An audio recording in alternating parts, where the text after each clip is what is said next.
My name is Grandtamias, the speculative evolved species of upright walking chipmunk, and welcome back to another installment of Alvin and the Chipmunks Elaborations. Today's topic being, is David Seville relevant to the Alvin and the Chipmunks franchise anymore? So those of you who are much more knowledgeable about the different iterations of Alvin and the Chipmunks media may have one of two thoughts towards this at first glance. You're either, what? He's Dave. He's synonymous with the franchise and its creation. Of course he's still relevant. Or you may be in the other camp who are like, oh, I know exactly what you're talking about. What have they done to Dave? I'll talk about what they've done, or rather, haven't done, in a moment, but just so we're clear, for the first few minutes of this video, I'll primarily be talking about the media of the 21st century, like the live-action films and the ongoing 2015 series. Actually, I'll be focusing more on the version of Dave from the latter, as that's where I think his characterization has kinda taken a nosedive. So around late Season 2 and early Season 3 of the 2015 series, I started to notice that there were quite a lot of episodes where Dave either has an extremely reduced role, to the point where you can count his number of lines on one hand, or he just doesn't appear at all. In fact, here's the list of such episodes from those two seasons. I will say that a lot of these episodes were very enjoyable, especially in Season 2, like Suck Toad, Wish Upon a Star, and Jeanette's Secret Garden, and that may have had something to do with Dave's absence. The Chipmunks and Chipettes just seemed a lot more mature and independent in those episodes, which shows a lot of character growth since the first season. But on the flip side, Dave's absence and their heightened maturity made it feel like they lived by themselves and owned the place. But his amount of screen time, or lack thereof, is only part of the issue. The consistency of characterization has been an issue with the entirety of the show's cast to some extent as it has gone on, but Dave is one of the more notable examples. There are times when Simon or Theodore get in trouble and don't get as much of a punishment as if Alvin had done it. Alvin even calls Dave out on this in the episode Pack Animal, but just because the show points it out doesn't make it right in the first place, especially since Dave doesn't do anything about it by the end of the episode. Funny enough, the movie version of Dave, played by Jason Lee, actually handles this equal punishment thing better in Shipwrecked, when all of the Chipmunks and Chipettes, minus Theodore, sneak out and go to the casino and salsa night, and he punishes them all for it later by limiting them to shuffleboard. However, much like CGI Dave, there's a lot of times where movie Dave felt largely absent from what the Chipmunks were doing. In the 2007 film, the Chipmunks go live with Ian and Dave is shown alone, which did play into his development by the end, so I'll let that slide. The Squeakquel, he's hospitalized and doesn't reunite with them until the end, and even then, they were able to learn the film's life lesson without him. Chipwrecked, he spends half the movie wandering the island with Ian, and if anything, their separation helped Alvinn's development more by the end of that film. Road Chip, Dave spends most of the film with Samantha, while the Chipmunks and Miles were on their own trying to get to Miami, and when Dave did meet up with them, the ensuing road trip was reduced to a short montage. When they finally got to Miami, Dave just leaves him again to go to dinner with Samantha. Getting back to the CGI show, there are episodes where Dave is too strict, like in Cat Sitter, where he doesn't want the Chipmunks to help anyone or do anything that would keep them sidetracked from working on their grades. But Theodore is forced into taking care of Miss Kroner's cats while she's away. Like, couldn't Theodore have just talked to Dave and tell him that this should be the one exception because Miss Kroner was careless and rude enough not to give Theodore advance notice? Or maybe get Dave's help to find someone else to care for the cats? There are more inconsistencies that I could touch on, but for now, let's move on to Dave's wasted potential. Because he just feels like a background element for long stretches of time, we rarely get to see any sort of development or depth into his character and his relationship with the Chipmunks. Some of the few standout instances are some early Season 1 episodes like Slippin' Through My Fingers, Family Spirit, and the Season 2 episode Alvin's Wild Weekend. Oh yeah, and a more recent example, Season 5's Davy Boy. But I feel like we could get more insight into Dave if we get an origin story episode. Ross Bagdasarian Jr. and Janice Carmen have expressed interest in making such an episode a few years ago during an interview with Monk Media, and if they do that sometime within the next 2 seasons, Dave needs to be done justice. But let's bring things back around to the initial question of this video. Is Dave so intrinsically tied to this franchise that it cannot exist without him? Or at this point, especially with the recent possibility of a buyout, could they drop his character entirely to focus more on the Chipmunks and Chipettes? Well, if I were to sum up Alvin and the Chipmunks based on its title and a few key details, I would say it's about a trio of kids who form a singing group managed by their parent figure and oftentimes find themselves in hijinks because of their lead singer, Alvin. Occasionally, they may team up with their friends/rivals, the Chipettes, who are a female singing group with a similar dynamic. And that's it. Only that first sentence really matters, and the second if you're referring to the 80s series and onwards, so based on that description, Dave is pretty essential considering his role as their adoptive father. Even if you want to trim it down to just a trio of kids who form a singing group and oftentimes find themselves in hijinks because of their lead singer Alvin, them being kids would still in large part mean that they would need a parent figure in their lives. And the hijinks part, they would need a parent figure to discipline them for it, or at least try to. Also, note that that description I just gave does not mention them being chipmunks, so that goes back to what I was saying in a previous elaboration about how it's something that this franchise should fix, but enough about that. I guess the parent figure isn't something that needs to be specified on, they just need to exist in-universe as a way for the kids to, live in society. Kind of like Peanuts, where they don't show the adults on camera and cover over their voices with a trombone. But the difference with Peanuts is that the adults often aren't essential to the plot because whatever the main characters are doing doesn't affect them.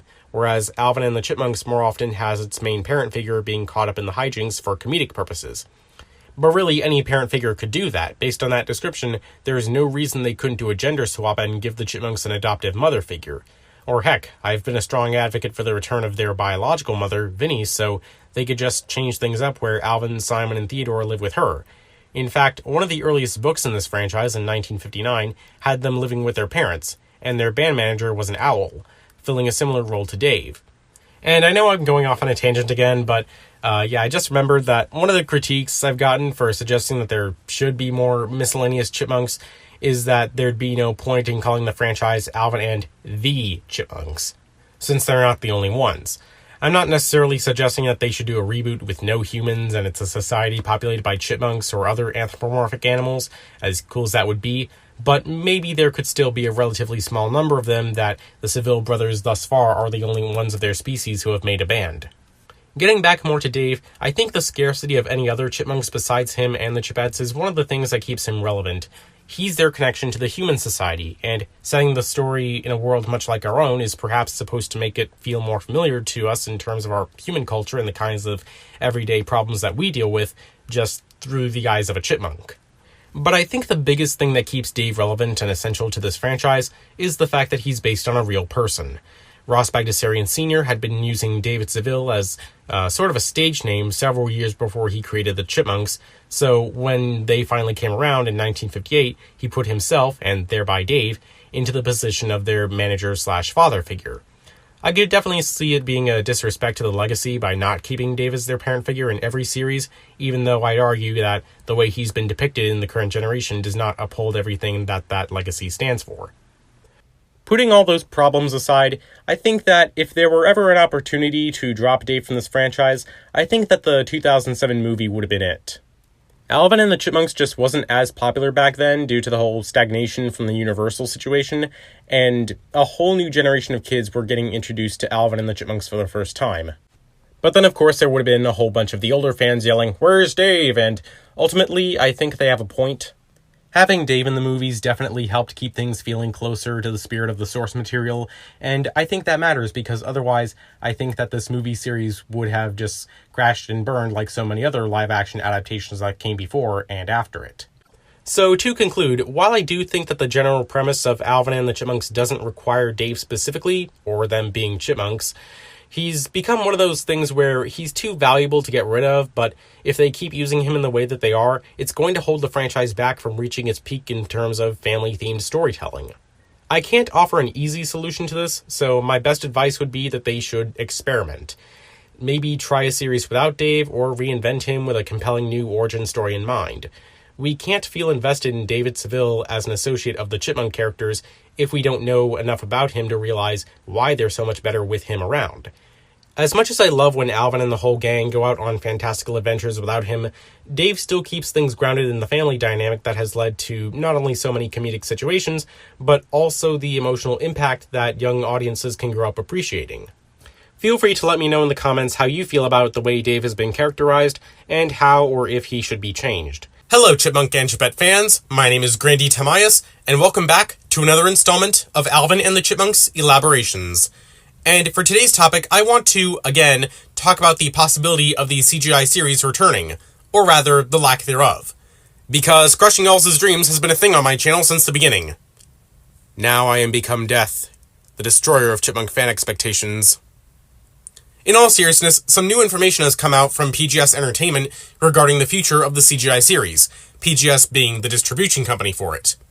On December 19th, 2024, their official Facebook account made this post saying, quote, "Exciting news for Chipmunk fans. Bagdasarian Productions' hit TV series Alvin and the Chipmunks, created by Janice Carmen, expands its reach as Nickelodeon renews 5 seasons for UK, Ireland, and Italy. More misadventures and musical fun with Alvin, Simon, Theodore, and the Chipettes coming in 2025. Thank you, Nickelodeon. The series is wholly owned by Bagdasarian Productions and produced in collaboration with Micross Animation, IP, formerly Technicolor Animation Productions, licensed by broadcasters worldwide, yada yada yada, distributed by PGS Entertainment." End quote. Also, gee, could they not have used a better picture for Alvin? Wait, renews 5 seasons? More misadventures coming in 2025? We had 5 seasons already. Does that mean Alvin and the Chipmunks is coming back this year and we're getting 10 seasons total? No.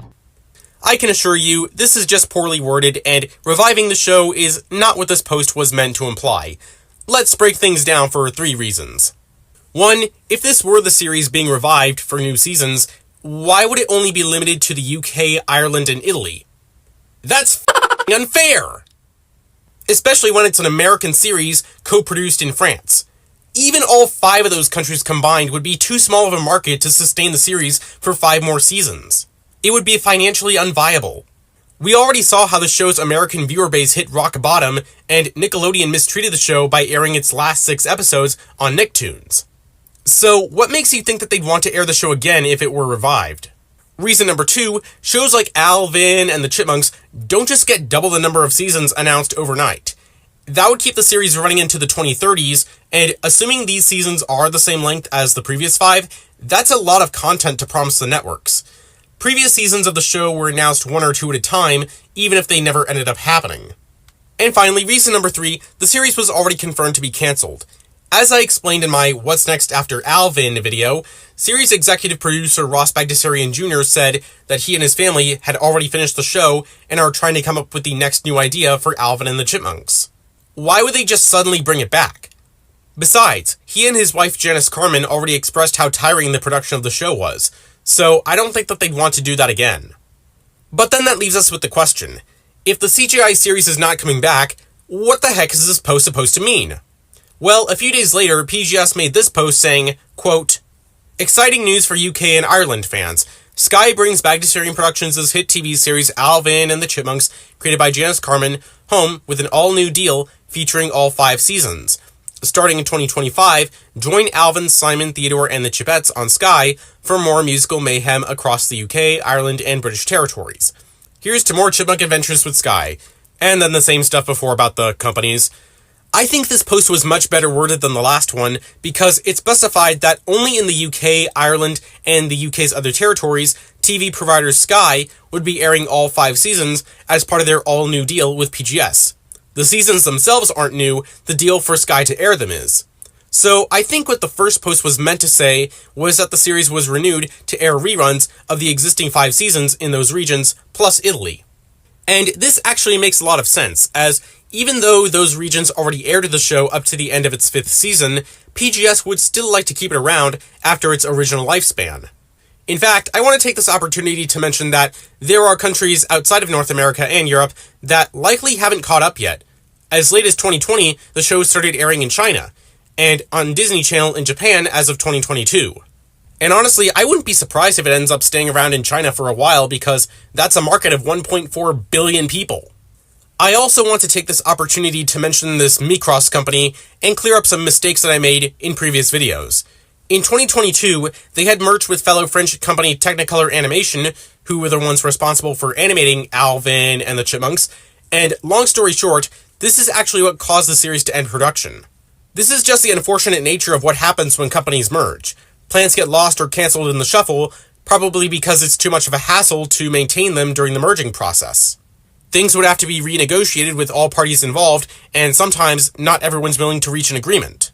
I've talked about how Bagdasarian Productions has been to blame for things like this before, but whether they were responsible for this case too, we can't be sure.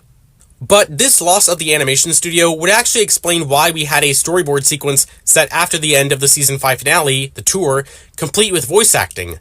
Because most of the voices on the show were done by the Bagdasarian family, and the storyboards were likely handled by someone outside of Technicolor, that would explain why those aspects of this unmade episode's production got complete. But not the 3D animation, which is handled by Technicolor, based in France, although most of the actual animation process is done by their division in India. In all likelihood, Season 6 and 7 were confirmed in writing, but cancelled quietly during the merger. I know it's not standard practice in the industry for projects like these to just end and not be officially declared cancelled until after the fact, if at all, but I think we need to face the unfortunate reality. Alvin the Chipmunks has just had a string of bad luck when it comes to this. And it doesn't help that not all of the companies or people involved are known for reliability. Like, I doubt most of you even know about PGS outside of them distributing this series. I mean, I hadn't. They certainly aren't a household name, so their mistakes aren't going to garner a major reaction unless the screw-up is gargantuan and extends out into the greater animation industry. They and Bagdasarian aren't major media conglomerates or AAA video game studios that always have to worry about being called out by fans. When the companies are this small, it isn't as easy to draw comparisons between the giants. I know I still try a lot of the time, but maybe I just have a different palette when it comes to the media I like outside of Alvin the Chipmunks. But it's instances like these where you have to look at the writing on the wall and realize the show has been on hiatus for too long to still be in production, the people who make it have said that it was a hassle and want to move on, and companies like PGS can still make mistakes like this. As far as how I feel, would I have liked the series to come back? You can probably tell by the tone of my voice that I'm not devastated in the slightest. Don't get me wrong, I like the series for the most part, even though there are a lot of things that I wish it had done differently. But I think it went on for too long. The show could have ended at 4 seasons with the Christmas special, and I think that would have been fine, because I don't think that it really accomplished anything going on for a 5th season. It just doesn't feel like anything was really added to Alvin the Chipmunks as a whole. In the end, I think the cancellation of the show can only be a good thing because starting fresh is the only thing to do now, and they have to find a way to make a better first impression than the CGI series did.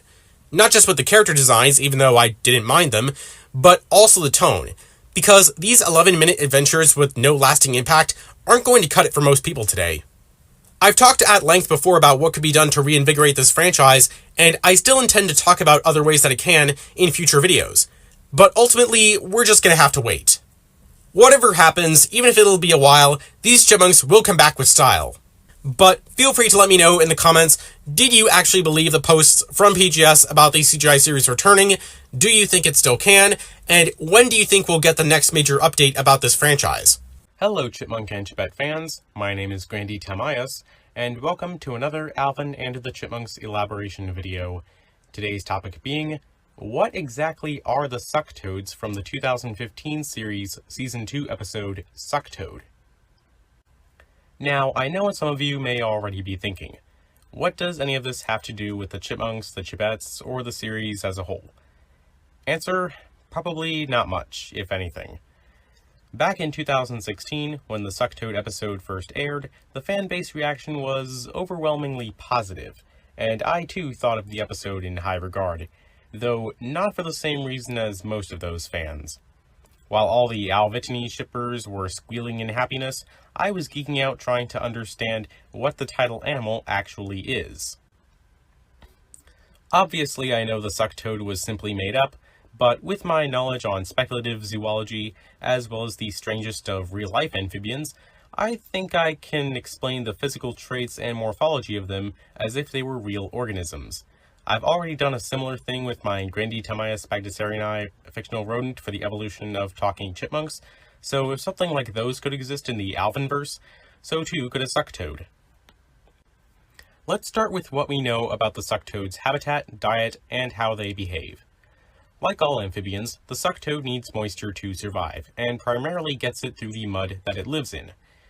From the description we're given later by the specialist, the toads don't like bright lights and vibrant colors. When Brittany uses a tablet computer, the toad responds negatively to the bright blue wavelengths of light that come from the surface of the screen. Speaking of which, if you're watching this right now on a phone or other device at night, do your eyes a favor and turn on the night shift setting or whatever it's called. The specialist also mentions leaves, dirt, and decay when addressing the attire that Brittany should wear to make the Sucktoad feel more comfortable. From all these descriptions, the most likely habitat for a suck toad would probably be some kind of rainforest or jungle, maybe one with very little light reaching the forest floor, such as the Amazon or Southeast Asia. But it's hard to pin down for certain where in the world suck toads would actually be from. They are said to be endangered, so their habitat range is probably restricted to a very small area, like how a lot of endangered amphibians are today.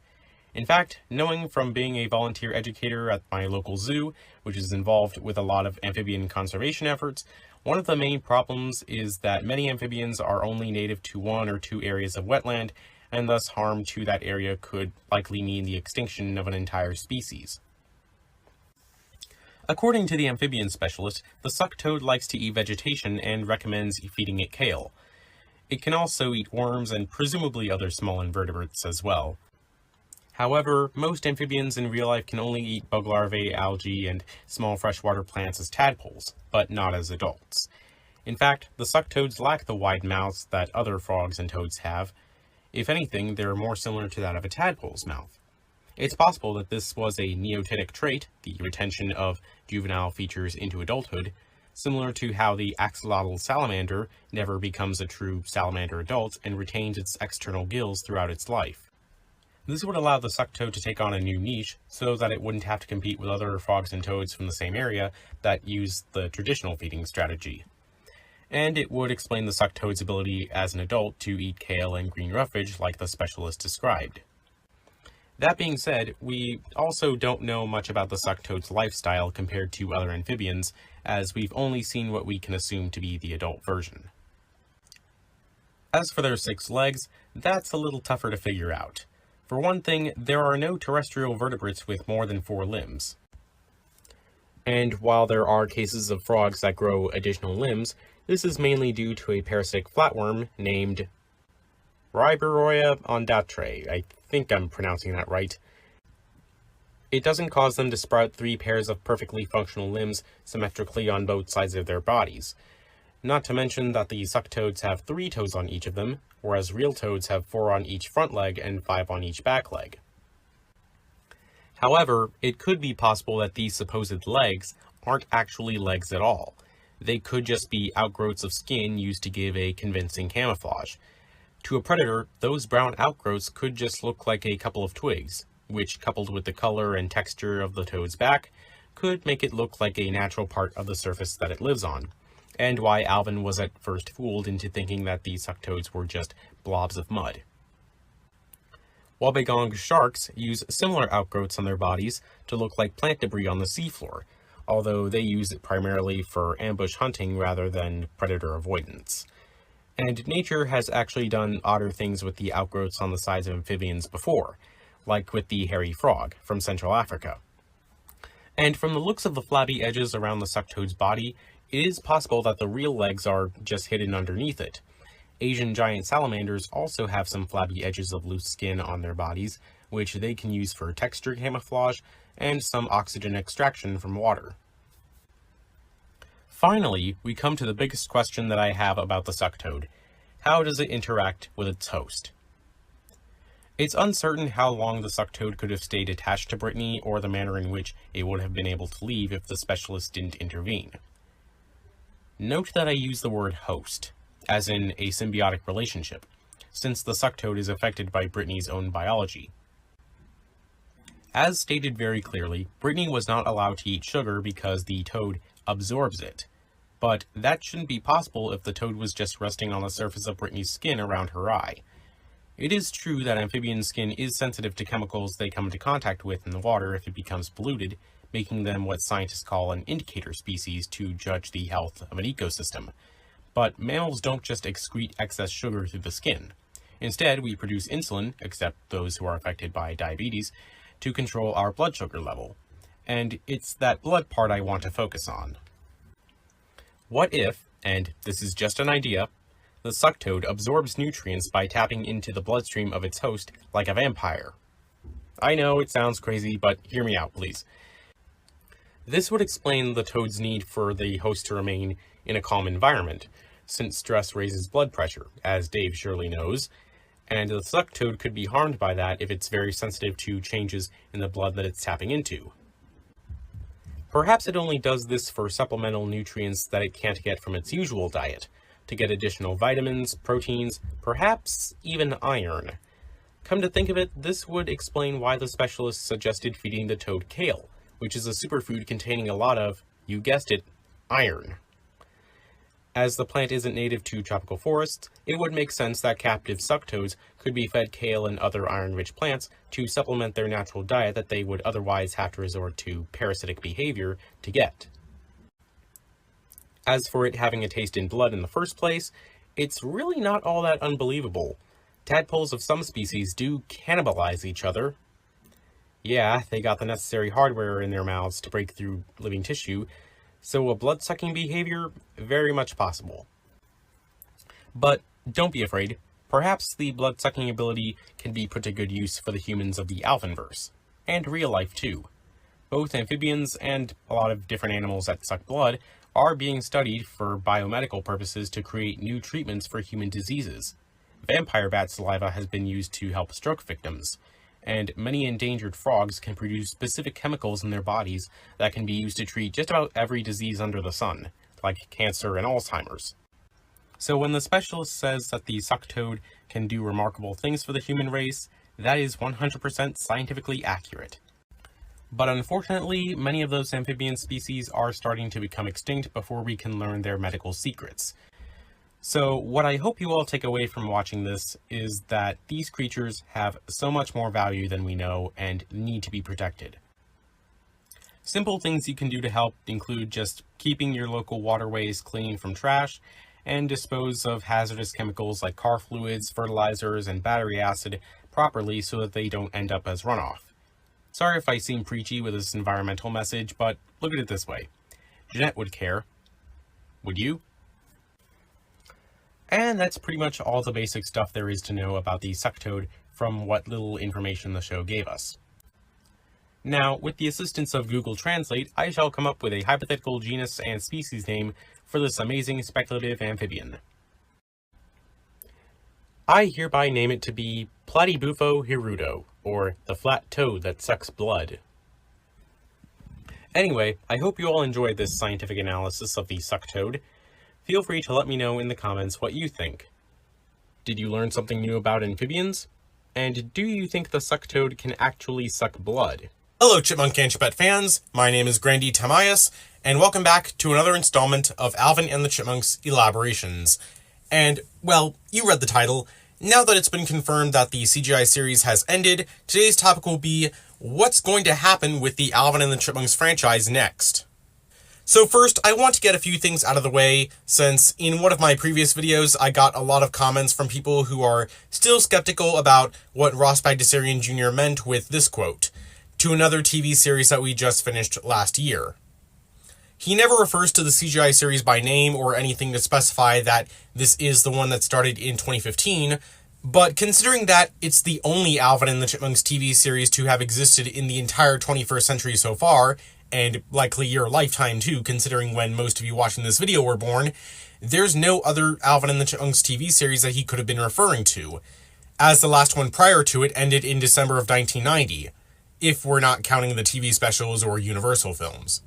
Also, about that last year thing, last year being 2022, since this article was released in December of 2023, and now we're near the end of January 2024, I want to share this comment from Gleeful Chibi, and certain aspects about this will be important later on.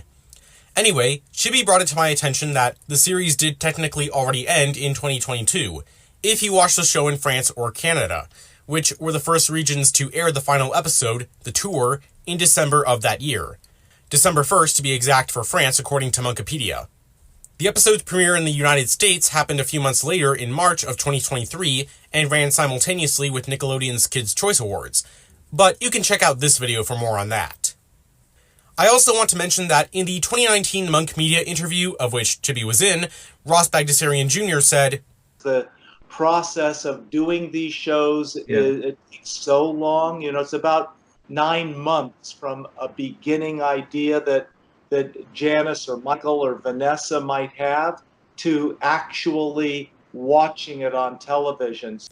Which, if this remained true during or after the brunt of the COVID-19 pandemic, then that means production on the tour likely started in early 2022, and had to have ended sometime before December 1st.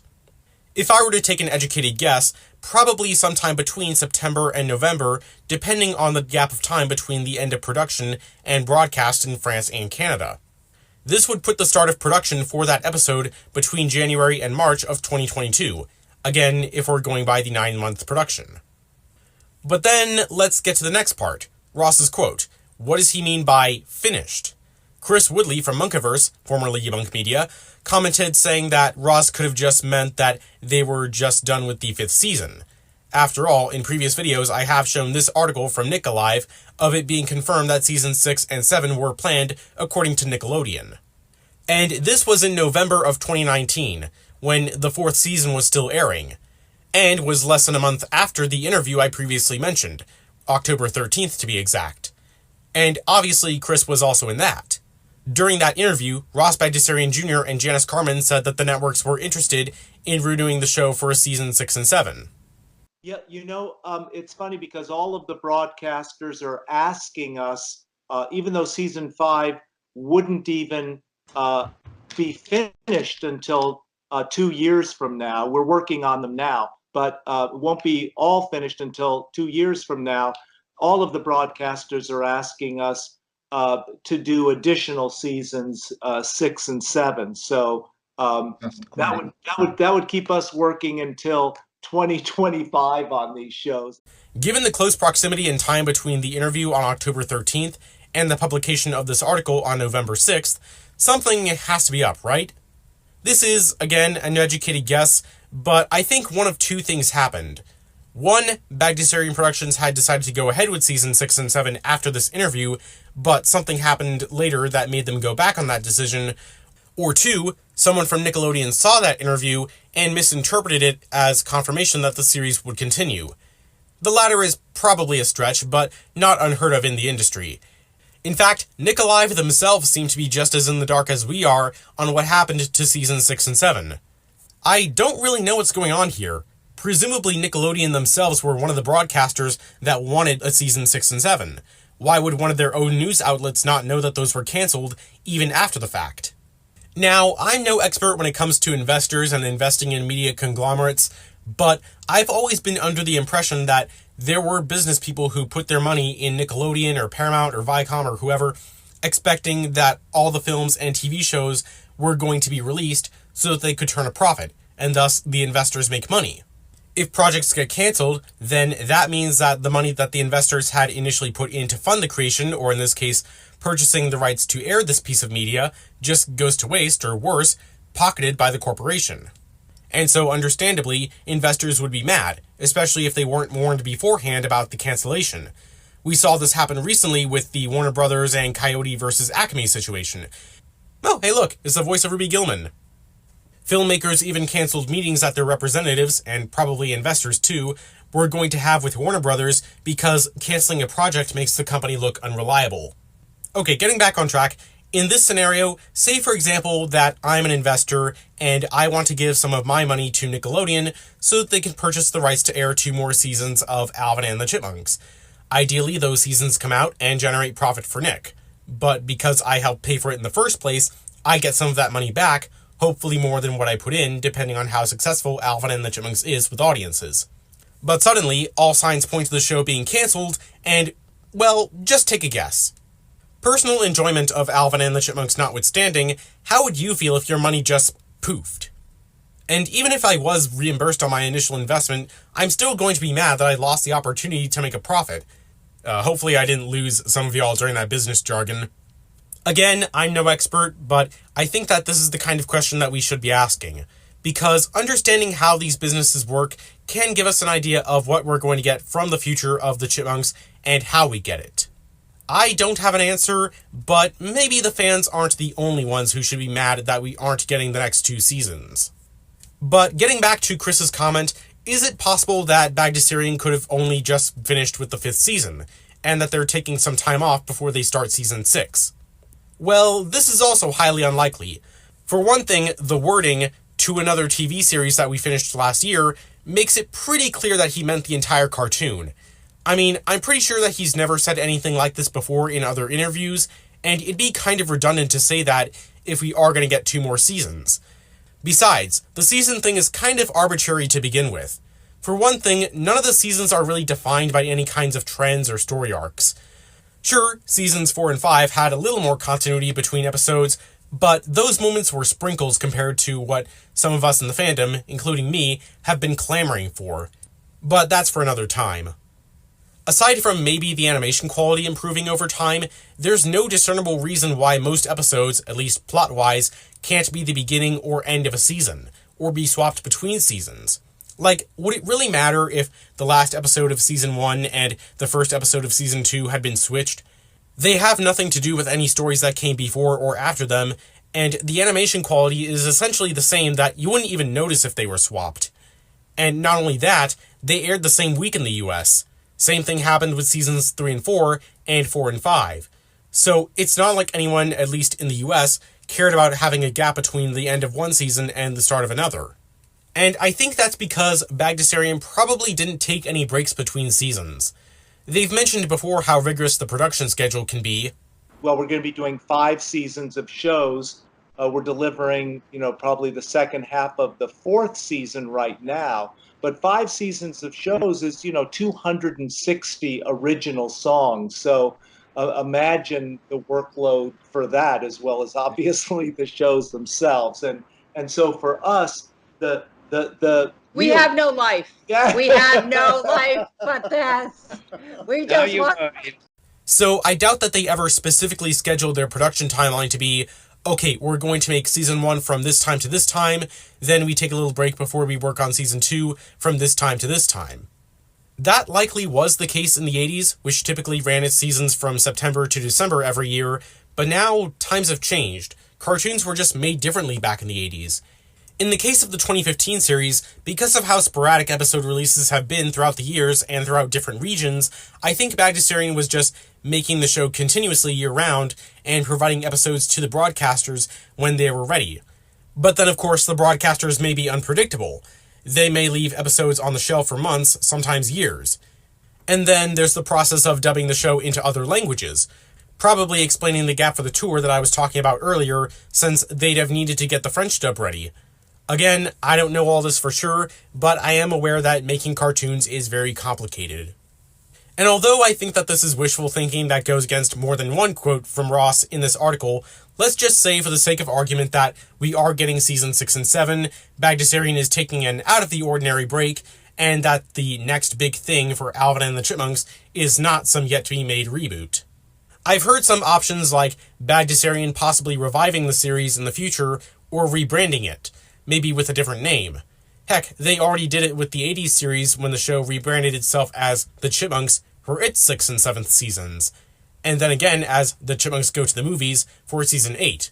And cartoons still do this in the modern day. I doubt Bagdasarian are trying to repeat history here, especially since there was no bigger gap than usual between each rebranding of the 80s TV show, but I'm just throwing it out there. Another possibility I've heard is a new series that acts as a sequel to the 2015 series, so it's still in the same continuity. This one I think is even less likely since, outside of the small subgrouping of fans, I don't think that there's a demand for a continuation of the tour, especially not from Nickelodeon given how they treated the release of that episode. And like I said, continuity largely hasn't mattered to the show anyway, so in practice it might as well be a reboot. So I think the options of reviving or rebranding the series are grasping at straws, and I must reiterate that I'm not one of those people who were rooting for the show to end. In fact, I think it's kind of sad that it went out the way it did, with so little care by Nickelodeon. But I am anticipating the next reboot, because for reasons that I'll talk about in an upcoming elaboration, there is a chance, no matter how minuscule, that it could improve on any or all of the deeply ingrained problems that were holding the 2015 series down. I know we're all sick of reboots these days, but Alvin and the Chipmunks is arguably one of those franchises that needs it the most. Because one of the larger goals that you could say that the 2015 series failed at was getting the world to move on from the live-action Chipmunks. Wait, I can explain. I don't mean that in a bad way. I grew up watching these films, and I'm sure people like me will always fondly remember them. but they've been the definitive image of Alvin and the Chipmunks in the public eye throughout the entire lifespan of the 2015 series. And that means all the negativity that the franchise gets usually gets taken out on this version. The 2015 series had some undeserved hate too, but it was never to the same extent as with the movies. As a result, Alvin and the Chipmunks has been missing a lot of that goodwill with audiences for most of the 21st century so far, especially with the exponential rise of the internet and how it's allowed opinions on entertainment to become more vocalized. But getting back to the wide-reaching effect of the movies, there are kids who were born after the end of the movie era who are more familiar with this version than the animated series on TV. In fact, I have two cousins, two girls who are 9 and 7, and on my recent trip to Mexico, they told me how much they loved the live-action Chipmunks. We even rewatched all 4 films when we found out they were on Netflix over there. But when I asked them if they knew about the Nickelodeon Chipmunks, they didn't know and thought that they looked weird. The 2015 series, despite its longevity, didn't really capture the world's attention to become the new interpretation of Alvin and the Chipmunks for the latter half of the 2010s and early 2020s. Hopefully the next reboot will turn the image of this franchise around and cement itself in pop culture for however long it'll last. Even if it does mean that we'll never find out what happens to these chipmunks after the tour. Or will we? Plot twist, folks. We actually have a leaked storyboard of a scene that doesn't exist in the show. Not only does it have voiceover, but it's definitely from an episode that wasn't fully made, and not just a deleted scene. In fact, one bit of dialogue between Alvin and Officer Dangus implies that this takes place after the tour. Oh, look at the rock star back with the class. How good of you to join us. Now this is the level of continuity I'm talking about. I'll link the full thing in the description if you want to check it out because it's really amusing and I kinda wish it did get animated. Now, I know what you're thinking. If this storyboard is legitimate, which we know it is, and takes place in the post-Season 5 world of the CGI series, doesn't this contradict what I said before? Does this mean that we're getting a sequel series or actually Season 6 and 7? Well, we don't know. And this seems to make things all the more complicated when you consider Ross's words again. First, this storyboard was uploaded a while ago, but we don't know when it was created. It couldn't have been any earlier than 2022 if we are to believe that production of the tour started early on that year. But even then, we'd have to assume that Bagdasarian had the aftermath of the tour planned out around the same time that they were also working on that episode. Maybe those scripts were written in quick succession for all we know. But I'm going to play devil's advocate here and try to think up an explanation for why the show has ended, but we still got the storyboard. I think that back in early 2022, or whenever Michael Bagdasarian finished the script for the tour, he and or one of the other writers soon after started writing the episode that the storyboard is from, whatever it's called. And the writers were under the impression that they were still going to be making season 6 and 7. This unnamed episode got far enough along that storyboards and voiceover were done for it, but then, either due to loss of interest from the networks, or the Bagdasarian family deciding to just call it quits, season 6 and 7 get cancelled, and the rest is history, as far as we know. Now, this does make some assumptions, and it doesn't answer things like why Nick Alive is so confused, but this is the best that I could do based on the available information. So yeah, I know it's a rather sad note to end this kind of long video on, but like I said, I don't like the circumstances of how Season 5 was left to die on Nicktoons either. I really think that this show deserved better in a lot of respects, and if it was Bagdasarian's call to end it, I completely understand them. Maybe it's for the best. Like I said, this franchise has nowhere to go but up, and whatever happens next, I will be checking it out. Anyway, feel free to let me know in the comments. Are you convinced that the 2015 Alvin and the Chipmunks series is definitively over? Do you think that this incarnation of the Chipmunks will ever return? And what are your hopes for the next reboot? Hello, Chipmunk and Chipette fans, and welcome back to another Alvin and the Chipmunks Elaboration podcast. My name is Grandtamias, and today's topic will be, should there be a biopic film about Ross Bagdasarian Sr.? So, continuing my trend of talking about hypothetical chipmunk movies, this one is more of my own idea. Well, two ideas, but I'll get back to that later. Not to say that there aren't other fans who thought of this and want it, and maybe you will too after listening to this podcast, but the topic just hasn't been tossed around and discussed that much in the fan base. so I thought it would make for a unique elaboration, as I've done with a couple of my other uploads about questions that very few fans other than me have been asking, yet could have huge possibilities. Hopefully this will strike up some conversation, and who knows, if we get enough people aware of the idea and show that we want a Ross Bagdasarian Sr. biopic, then maybe someday it'll happen. So these days, it seems like biopics have been coming back into style. In 2018, there was Bohemian Rhapsody, last year there was Rocket Man, and I saw the Ford vs. Ferrari film not too long as of the writing of this video's script.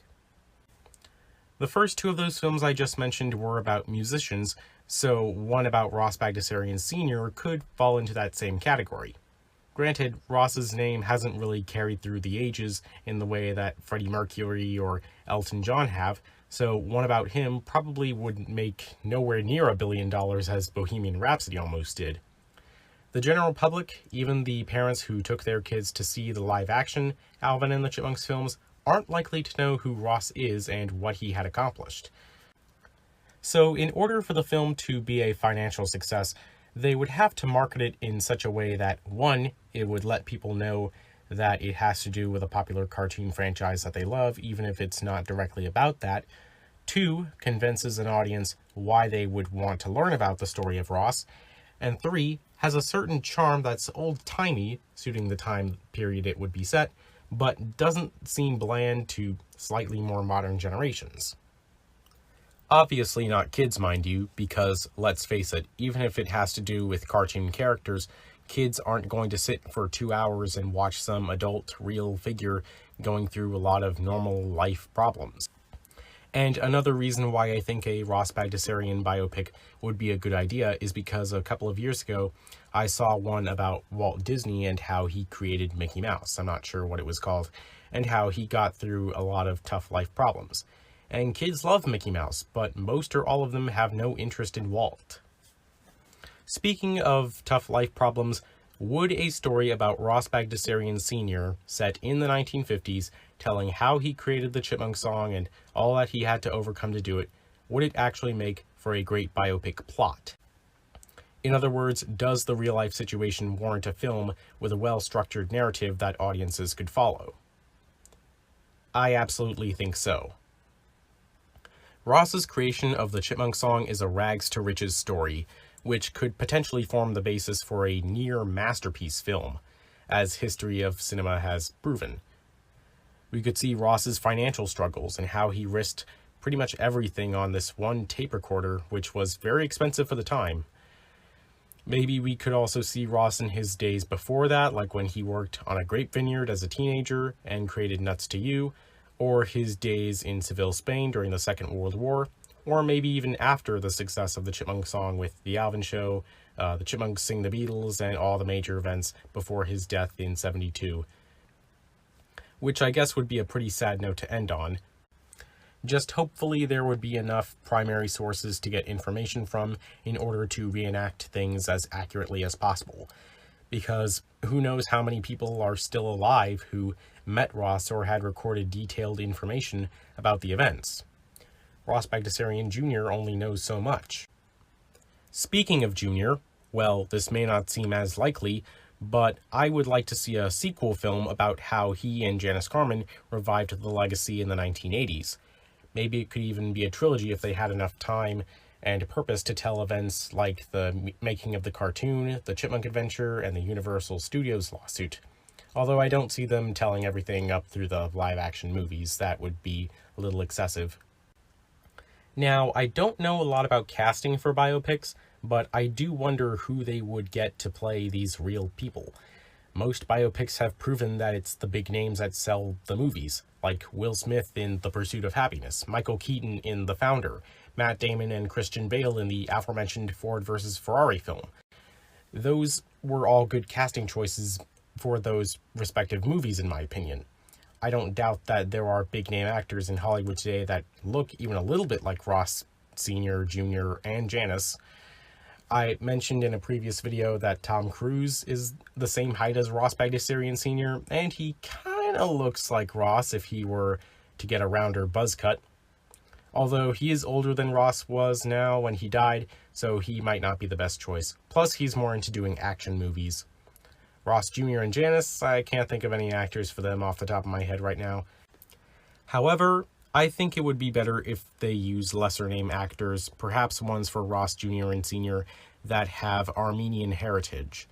That way the scope is wider and maybe they can find actors that meet the age, height, and look requirements, and maybe put a little more emphasis on choosing ones with the best acting talent. Not to discredit the big names though, because they are famous for a reason. Let's also hope the Alvin and the Chipmunks brand name will bring in people just as much, if not more, than the actor names do.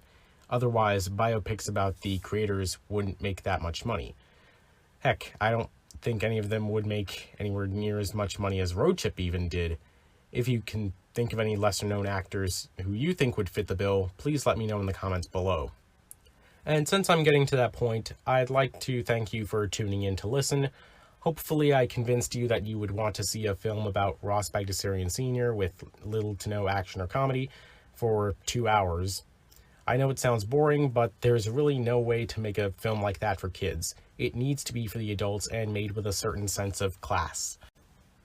If you're like me and this kind of thing would appeal to you, as you could obviously tell from the lingo I used earlier, then please consider sharing this podcast around the Alvin and the Chipmunks fan communities. Hello Chipmunk and Chipette fans, and welcome to another Alvin and the Chipmunks elaboration video. My name is Grandtamias, and today's subject will be, what are the possibilities of us getting a 5th installment in the live-action Alvin and the Chipmunks film series by 20th Century Fox?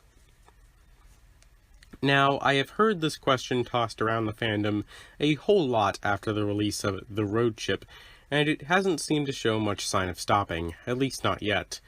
Right off the bat, I would like to say that I don't have anything against the fans who do want to see a 5th installment, but at the same time, I feel like I need to step up and end a lot of rumors. To give you all the short answer, I personally believe that we are not going to get a 5th live-action film. And while I have a lot of evidence to back up my claim, that doesn't necessarily mean that it isn't going to happen. For all we know, it could be possible, I just couldn't find any evidence for it.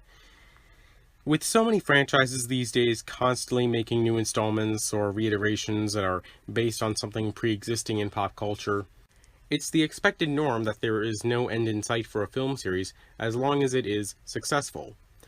But this is a rather flawed way of thinking about it in relation to Alvin and the Chipmunks, because it's not the type of film series with infinite potential. And while it may have been a success financially speaking, it's not trying to be the biggest thing. Assuming we were to get a 5th Alvin and the Chipmunks film, would fans really want to stop there? They would be clamoring for a 6th one or beyond. You have to remember, these films are targeted at a very young audience who may not always want to stick with this franchise and since grow out of it. And not to say that I don't think the films should have lasted the 8 years that they did, but most of the kids who saw the 2007 film were most likely mid to upper teens by the time of The Road Chip and might not have been as likely to see it. In fact, most of the child audience was probably comprised of newcomers to the film series. Time and age aren't just a factor for the audience, it's also a factor for the characters. Realistically, in their universe, they have to grow up sometime too, and like I said, there's only so much time they can be kids before they move on to older things. Now, sure, the Road Chip and the CGI series have the Chipmunk characters acting very teenager-like, but for the content of the shows and movies, it still targets a very young demographic who relatively aren't going to last that long. And there's always new kids coming in. And even if there are a few kids who will become longtime followers, such as myself and most of you watching this video, we're still massively outnumbered. But back to the characters, it wouldn't make sense to continue following the Chipmunks and Chipettes even into their adult lives, because it would just break up the tone that sets this franchise apart from so many others. Even the actor who played Miles during Road Chip was in his 20s during filming, and he hardly passed off as a teenager, if I'm being completely honest. He probably would have moved on to college by the time of a 5th movie. Moving on, you also have to consider the money involved in not only the production of a 5th Alvin and the Chipmunks film, but also the box office revenue. The film series peaked with The Squeakquel at over $400 million, and fell harder and harder with the Chipwrecked and Road Chip films. Not to mention that each film progressively got more and more expensive to make. Road Chip had a budget of $90 million and earned about $280 million. What I'm saying is that if this trend continues, Fox wouldn't see any point in making a fifth one if they aren't going to make as much money off of it. As we all know, money talks. The final nail in the coffin, though, would be Disney's acquisition of Fox, which was finalized earlier this year, and the deal included the legal rights to the Alvin and the Chipmunks live-action films. Now, I have heard the argument that Disney could just use those rights to make new Alvin and the Chipmunks films in the form of a reboot, sequel, whatever it may be, but I think this could not be further from the truth. Bagdasarian would have to cooperate with Disney for that to happen, and I doubt they would want to. I'll explain in future videos more about how Bagdasarian Productions does business, but all you need to know is that the bigger the company, the less of a chance Bagdasarian would want to work with them. They learned this the hard way when they had to file a lawsuit against Universal Studios in the early 2000s to resecure full control over the characters, and ever since, they've been very cautious about the creative and distribution rights to the Alvin and the Chipmunks franchise. They even filed a lawsuit against Fox around the time of The Squeakquel over how much revenue they would be sharing, and the court unfortunately ruled in Fox's favor. Disney, though, would be much harder to fight off in court, since it's basically the undisputed king of movie studios in Hollywood these days, and continues to grow with each new acquisition. Without Bagdasarian to work with, the rights to the live-action Alvin and the Chipmunks films, which Disney owns, are going to expire eventually without anything being made from them for a potential renewal. At least I think that's how it works. So yeah, Disney bought something that they're ultimately never going to use. In a sense, it was a waste of money to get, but they had to get it as part of the acquisition. It just came with the deal. And think about it. Would a family-owned and operated company like Bagdasarian Productions, being so protective of their creations, want to collaborate with a company that is known for buying out other properties? I don't think so. So, in conclusion, I would say that any way you slice it, the live-action film series are over after Road Trip, and there is no way on earth that it can be continued. I apologize for disappointing anyone. I'm just stating the facts. I hope that this puts an end to all the controversy. Anyway, feel free to leave a comment about your thoughts towards all of this, or suggest topics for future elaborations. Hello, Chipmunk and Chipette fans, and before I begin, I want to remind you all, please, watch the entire video before you comment. I know topics surrounding the Fox, Alvin and the Chipmunks movies tend to get a lot of you reactive, so I just want to make sure everyone understands so that I don't get rant comments about things with obvious answers. Anyway, welcome back to another installment of Alvin and the Chipmunks Elaborations. My name is Grandtamias, the speculative evolved species of upright walking chipmunk, and today's topic will be, what would have happened if the 20th Century Fox Alvin and the Chipmunks films had continued? First, I want to make something absolutely crystal clear. By continuation of the Fox Chipmunk films, I do not specifically mean an Alvin and the Chipmunks 5, even though I will talk a lot about that later. In previous videos, I mentioned the possibility of a spin-off film about the Chipettes, or a prequel about the chipmunks living in the forest, which is still considered a continuation regardless of what time said hypothetical films are set. Although both are more wishful thinking than anything, and should not be considered a possibility as of yet. And speaking of wishful thinking, that's all I seem to be receiving in the comments whenever I say anything about Alvin and the Chipmunks movies. Proposing such ideas does not progress our understanding of the topic in question. Not that there's anything inherently wrong with that, you're just letting your imaginations harmlessly run wild. No, what's wrong here is expecting the answer to this question to change the future. We're not here to start some big movement to continue the Chipmunk film series. If you want to do that, go ahead, just not in my comment section. When I propose the questions that I make Alvin and the Chipmunks videos about, what I'm really trying to do is explain a certain phenomenon by taking a realistic approach and taking into account the intentions of the people involved in creating these movies. In other words, asking about the alternate world where the Fox films somehow continued is not as simple as spouting out a whole bunch of unsubstantiated nonsense about Alvin and the Chipmunks 5, but rather looking at the information behind the scenes, using other examples, looking at trends these films have had, and overall jumping through as few hoops and assumptions as possible. You know the old saying that the most logical answer is the one with the fewest assumptions. Yeah, that's what we're doing here. So let's start off by questioning when the best time would have been for another film to come out. That time has since passed, but I feel like it's important to address anyway due to how 20th Century Fox as a company changed in the years after Road Chip.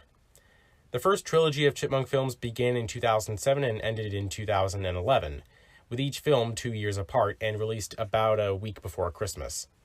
Then we had a 4-year gap from the third film to the fourth film, which was again released right before Christmas.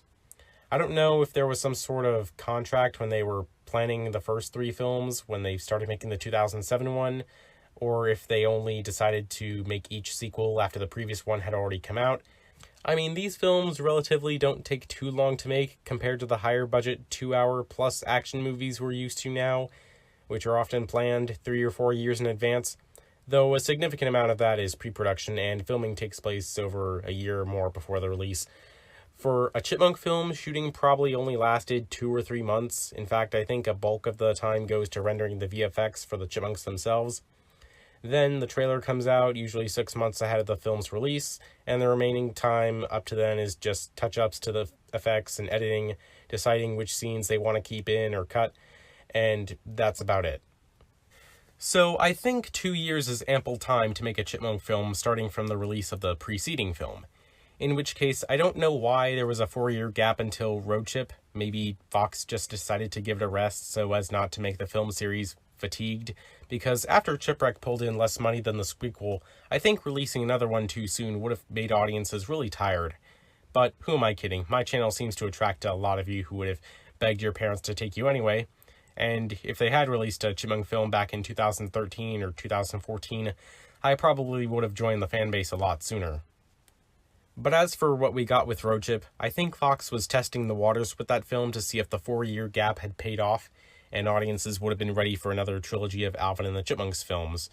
But since it performed worse than Shipwrecked, and had gone up against Star Wars The Force Awakens, I'm guessing they decided making another film, whether it be a sequel, spin-off, or otherwise, would have been a bad idea. If they had released another one in 2017, it would have gone up against another Star Wars film.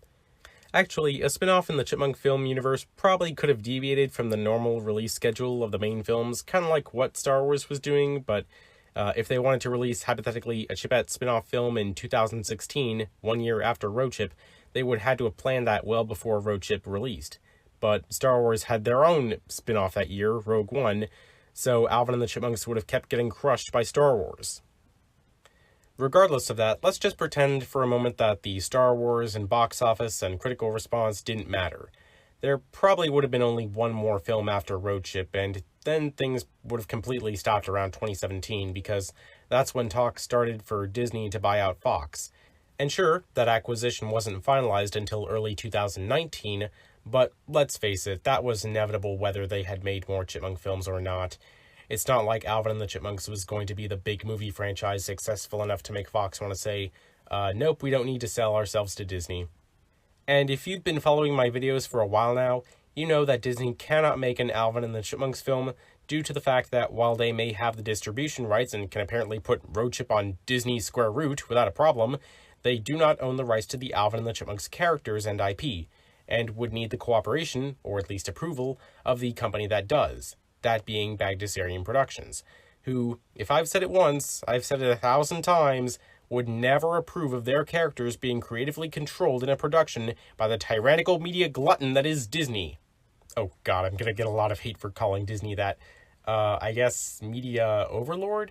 Still harshly accurate, but less offensive. Okay, now we got the real-world logistical stuff out of the way, but how about from a story perspective? How could they have continued these films? Well, I guess we should use the word continue loosely here, because these films don't really prioritize continuity with each other, as none of them leave any loose ends that demand resolution in a sequel. Nor do you really need to understand what happened in the preceding film to understand the one after it. For example, you could remove Chipwrecked and it would not change anything that's required to understand Road Chip. Sure, there are some bits of connective tissue, like needing to watch the Squeakquel if you really want to know who the Chipettes are before Chipwrecked or Road Chip. I guess not that you would need to know them very well for Road Chip anyway, because the Chipettes were barely in it. And, Ian Hawke's persistence throughout the first 3 films. In fact, focusing on that latter example, sure, it was nice that they tried to give Ian an arc across that trilogy, but it was kind of disjointed. He remains pretty much the same throughout the Squeakquel, so you could just skip from film 1 to film 3 and understand his redemption pretty much the same. Plus, his change in Shipwrecked doesn't really recontextualize anything about the previous entries. Ian honestly could have been dropped from the Squeakquel or Shipwrecked or both, and it wouldn't really have changed the atmosphere that defines each of those films.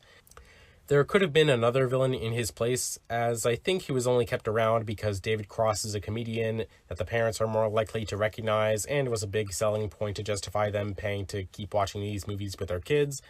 And even if you want to say that his character arc and all that does matter, well, that's all the more reason for him not to appear in Alvin and the Chipmunks 5 or any more films. If Road Trip had been the start of a second trilogy, it's clear that they wanted to go in a different direction and probably would have made James Suggs the persistent villain. Ian Hawke probably would not have had anything meaningful to do considering what Road Trip was about, but of course none of that matters anyway without the actor David Cross, who, I know I'm going to get a lot of hate for saying this, but he did not particularly enjoy his experience working on the first 3 Alvin and the Chipmunks films. It doesn't matter how much you enjoy the character, sometimes actors don't even like the work that they do. Cross was only doing it for the money and has gone on record saying that he hasn't even seen Chipwrecked. And why should he? I'm not saying that appreciation of Ian Hawke is unjustified, even if you were among the younger fans at the time, but when it's clear that an artist isn't willing to put much work into the character, it's kind of hard to defend that character's portrayal beyond just the nostalgia fans have for him and the films, which isn't really a defense at all. Speaking of human characters not returning, I've gotten tons of comments saying that Samantha and Miles should return as well, but I just don't think that would be very likely despite Miles' bond with Alvin, Simon, and Theodore in Road Trip. The franchise has for a long time operated on a status quo, meaning everything returns to exactly the same as it was when it started. Hence why I said that Chipwrecked could be removed and it doesn't change anything. So I wouldn't be surprised if they wanted to tell a completely different story, as always, for Alvin and the Chipmunks 5 or whatever movie, and Dave and Samantha are not still dating or married. They probably would have broken up. It happened between the first and second films as well, where despite Dave and Claire last being seen on friendly terms, she's not seen or mentioned in the Squeakquel. No explanation is ever given as to what happened to Claire, but it's almost universally assumed that she and Dave broke up, especially since many years later, Dave says that he had been dating Samantha for months prior to the events of Road Trip, and was presumably available long before that. Plus, if you know the source material, Dave has never gotten married. It's just part of his character. They've come really close, like the 80s episode literally called Dave's Getting Married, but him actually getting married would change the status quo. That's why you don't just go against the time-honored tradition of the franchise. Dave must always remain a single dad, and you have to accept that he's never going to tie the knot. Basically, expecting Alvin and the Chipmunks 5 to follow up on Dave and Samantha's relationship would have been like expecting the third film to follow up on Toby's relationship with the Chipmunks' music teacher from the second film. But no, instead we got that whole deserted island plot that no one could have expected just based on what happened at the end of the second film, because why were we supposed to expect it? These films aren't continuations of each other in the truest sense, like I was saying earlier in the video. They're episodic, just like the cartoons they're based on. A proper Alvin and the Chipmunks 5 would have had nothing to do with any relationships formed or lessons learned or adventures from the fourth film or any films prior. You might be saying, but what about the Chipettes? They formed relationships with the Sevilles, even living with them at the end of the Squeakquel, and yet they were in Chipwrecked and Road Trip. Well, that's different. They're legacy characters who existed in the cartoons. Did Zoe exist in the cartoons, with multiple episode appearances to her name? No, so she didn't appear in Road Trip. You could argue that Ian doesn't fit that description either, and yet he appeared in multiple films, but at least he was based on a character who was, at some point, a reoccurring presence in the cartoons. The only exception I could possibly make would be Agent Suggs if he was basically supposed to be the new Ian, but we'll never know because we never got a fifth film for him to be in. And where they left him off, I think, is a good place. His return isn't needed, but personally I wouldn't mind if his reintroduction is believable.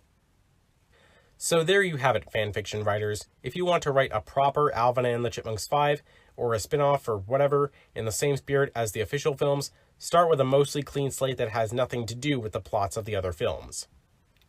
Perhaps take a bit of inspiration from the cartoons, like how the 2007 film had part of its plot based on the 80s episode The Chipmunks Story, and if you're feeling really lucky, you can make Suggs the villain again, but that's totally optional.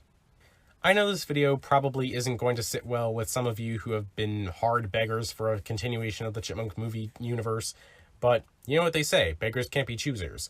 So on the off chance you ever do get a continuation, don't expect it to actually continue anything. Here I would normally pose a few questions for you to write about in the comments, but I feel like I already know what I'm getting myself into, so I'll just give you all a warning that if I get a barrage of hate posts saying that I've ruined your childhood, I will disable all comments. So please, be considerate of those who actually want to say something nice, because I don't want to have to shut them out too. Hello Chipmunk and Chipette fans, and welcome to another Alvin and the Chipmunks elaboration video. My name is Grandtamias, and today's topic will be, should there be more Alvin and the Chipmunks video games? Now, some of you might be thinking that this is an odd area of merchandising for me to center an entire video around because there just isn't really that much to talk about. In fact, we can count all the video games ever released for Alvin the Chipmunks on just one hand. But as always, I wanted to interest you with the particular ramifications of certain trends that I have noticed with the Alvin and the Chipmunks franchise in terms of marketing and why we may or may not get certain things in the future. Unfortunately, this video will steer more towards the latter. So, the three video games for this entire franchise are Alvin and the Chipmunks for the 2007 movie, Alvin and the Chipmunks The Squeakquel, and Alvin and the Chipmunks Chipwrecked. 4 if you count the short-lived iMonk cap, but I'll get to that in a minute. All of the movie ones were in a gameplay style similar to Guitar Hero, where you would press buttons or make motions so that something would fall into a circle to the beat of a song. It was basically that for maybe a dozen or so levels, with some additional bonus song levels if you were interested. That's it really. No roaming around a map, no collecting things, no completing tasks, or fighting enemies. Of course, they didn't need to be that way. There was definitely an appeal to the Guitar Hero music beat playstyle, whatever you want to call it, as Guitar Hero obviously proved. But seriously, a lot of kids' movies I saw when I was younger had video games that did involve running around and trying not to be killed. But an Alvin and the Chipmunks game like that probably wouldn't work for reasons that I'll get back to in a bit. I've only ever played the Nintendo DS version of the 2007 movie game, but it also came out for the PlayStation 2, PC, and Nintendo Wii. The sequel, though, was only made for the Nintendo systems, and Chipwrecked, it was the same, except for the Xbox 360 as well. The first game was published by Brash Entertainment, which was a very unsuccessful company that only published 4 other games, while the other 2 were published by Majesco Entertainment. The Squeakquel, I think, was very similar to the first game, but with the addition of the Chipettes, while Chipwrecked had a mechanic where you could customize a chipmunk by purchasing clothing and accessories using stars you earn from performing the songs well enough. As for iMonk, it was released in summer of 2012, was available for iOS version 4.0 or later, and only compatible with the 3rd, 4th, and 5th generation iPhone, iPod, as well as the iPad. Basically, it was an Alvin and the Chipmunks version of Talking Tom, where Alvin would repeat back to you what you say in his own voice, as well as perform a few simple commands like dancing or playing a guitar. Unfortunately, Alvin was the only character in the app, and the other Chipmunks and Chipettes were never made. Interestingly, the design for Alvin was remarkably similar to the ones from the CGI Nickelodeon series that came a few years later. Now, unlike the first 3 films, the 4th live-action installment, Alvin and the Chipmunks The Road Chip, did not have its own tie-in video game, though the reason why is unknown and not a lot of people have questioned it besides me. My theory, though, is that it might have something to do with the lack of a marketing push for the film. which I mentioned before in my Chipmunk DVD podcast, but I might save the full situation of that for another video if and when I find some more information on it. Another reason could simply be that tie-in games for kids' movies, or actually a lot of movies in general, are kind of going the way of the dinosaur. Gaming as an industry has gotten a whole lot more serious in the years since the Chipwrecked video game was released, and it'd be hard for a new Alvin and the Chipmunks game, similar to the movie ones, to find a place in that market. Everything these days are either battle royales, first-person shooters, all that gritty stuff, and this is one of the reasons why I hardly play video games anymore. Too convoluted, too competitive, or too violent. But what if there was a video game based on the CGI series? What would that be like? Well, more than likely it would not have threats or enemies or health bars, because I'm not sure how the creators of the franchise, the Bagdasarian family, would feel about their beloved creations dying in any capacity, even if it is just a video game. Same goes for the Chipmunks and Chipettes actually fighting enemies. They wouldn't want their characters to be associated with violence, even if it is mild in a lot of the way kids' movie video games are, where the enemies just die and despawn after the player knocks them down flat on their backs. Not that, as far as the CGI series is concerned, there would be many enemies to fight anyway, at least ones about the same size as the Chipmunks. Come to think of it though, the Chipwrecked video game probably could have worked in this regard.